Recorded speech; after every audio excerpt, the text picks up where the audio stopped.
Sa isang liblib na baryo, napapalibutan ng matataas na puno at makakapal na hamog tuwing gabi, may isang dalagang kilala ng lahat.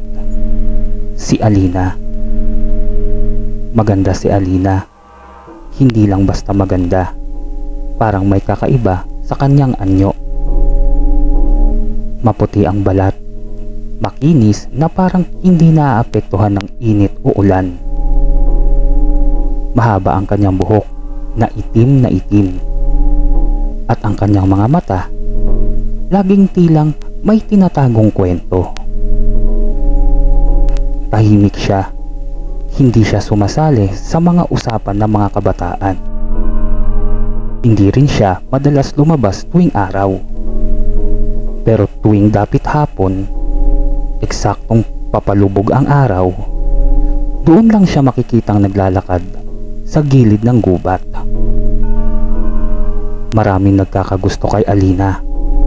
Isa na doon si Dino, isang binatang bagong lipat sa baryo. Hindi siya naniniwala sa mga sabi-sabi ng mga matatanda na may misteryo raw ang dalaga. Maganda lang yan. Wala namang kakaiba, sabi niya sa mga kaibigan. Pero may babala ang mga matatanda. Iho, huwag mong susubukang sundan si Alina sa gubat, sabi ng matandang si Mang Simo. May dahilan kung bakit hindi siya lumalabas sa umaga. Hindi naniwala si Dino. Isang gabi, nagpasya siyang sundan si Alina. Tahimik ang paligid. Tanging tunog ng mga kuliglig at hangin sa dahon ang maririnig. Nakita niya si Alina, naglalakad papunta sa gitna ng gubat. Sinundan niya ito, dahan-dahan, hindi nagpapahalata. Hanggang sa makarating sila sa isang bahagi ng gubat na hindi niya pa nakikita noon. May maliit na lawa sa gitna. Huminto si Alina. Unti-unti siyang lumuhod sa tabi ng tubig. At doon nagsimulang magbago ang lahat. Napansin ni Dino na parang nag-iba ang hangin. Biglang lumamig, parang may bumibigat sa paligid. Unti-unting hinubad ni Alina ang kanyang puting bestida at tumayo sa gilid ng lawa. Pagkatapos, tumingin siya sa tubig at ngumiti.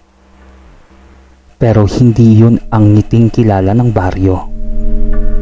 May kakaiba, may dilim, at doon nakita ni Dino ang hindi niya inaasahan. Sa refleksyon ng tubig, hindi tao ang nakikita. Isang nilalang. Mahaba ang buhok, pero parang gumagalaw kahit walang hangin. Ang mga mata, hindi na mata ng tao, kundi tila kumikislap sa dilim. Napaatras si Dino. Hindi niya alam kung ano ang nakita niya. Pero alam niyang hindi iyon normal. Biglang nagsalita si Alina. Kahit gaano kakaingat, may mga lihim na hindi dapat hinahanap. Nanlamig ang dugo ni Dino. Hindi siya gumagalaw. Pero alam niyang nararamdaman siya ni Alina. Dahang-dahang tumayo ang dalaga at tumalikod. Unti-unti siyang humarap kay Dino. Pero hindi iyon ang mukhang nakikita ng baryo. Ang ganda niya ay naroon pa rin, pero may halong kakaibang anyo. Parang may ibang nilalang na nakatago sa loob niya. Bakit mo ako sinundan? Mahinang tanong ni Alina. Hindi makapagsalita si Dino. Parang nawala ang lakas niya.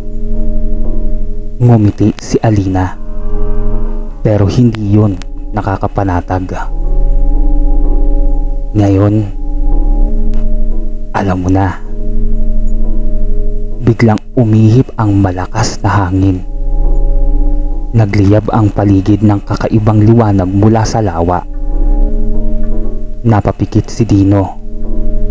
At nang dumilat siya, wala na si Alina. Tahimik na ulit ang gubat. Parang walang nangyari. Kinabukasan, bumalik si Dino sa baryo. Hindi na siya nagsalita tungkol sa nakita niya. Hindi na rin siya lumapit kay Alina. Pero may napansin ang mga tao. Hindi na siya lumalabas tuwing gabi. At tuwing may magtatanong tungkol kay Alina, isa lang ang sinasabi niya. May mga lihim na mas mabuting manatiling lihim.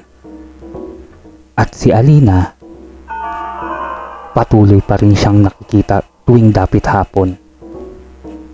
Maganda, tahimik, at may dalang misteryo na walang sinuman ang handang alamin muli.